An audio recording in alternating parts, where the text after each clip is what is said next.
Hey folks, last week I made a hot dog chili that we here in our part of Ohio call sauce. This week I'm making a pasta or spaghetti sauce that we here in our part of Ohio call chili.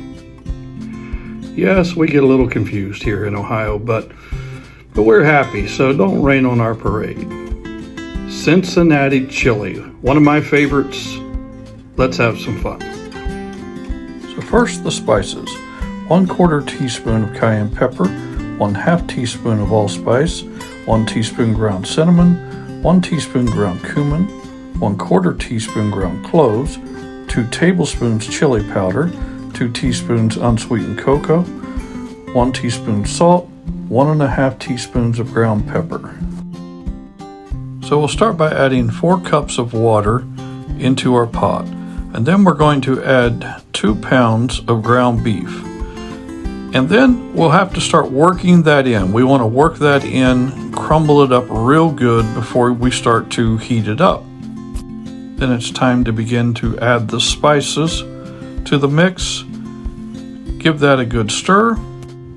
Then we're going to add 2.5 cups of diced onions, and then 2 teaspoons of minced garlic, 1.5 teaspoons of white vinegar, and then 2 teaspoons of Worcestershire sauce, and then 16 ounces of tomato sauce.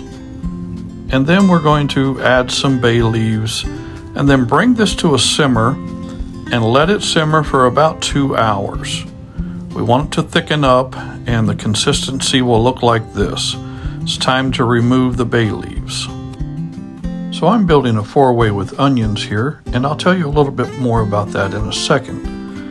Cincinnati chili is very popular in southern Ohio, especially southwestern Ohio. There are over 300 locations in Cincinnati alone where you can order Cincinnati chili. The 2 largest franchises being Skyline Chili and Gold Star Chili. With a sharp cheddar cheese loaded on the top, this thing is ready to go. All right, what I've made for myself is what we call a 4-way with onions. So I have the spaghetti, the chili, the onions, and the cheese. I also have a Coney, which is a hot dog on a bun with chili, onions, and cheese. The other essentials are oyster crackers and hot sauce. Some people use it on their crackers, some people use it on their chili. You will receive this on an oval-shaped plate, and so you'll turn that with a narrow end pointed towards you. You will cut your bite away from the rest of the spaghetti, and that, my friend, looks good enough to eat.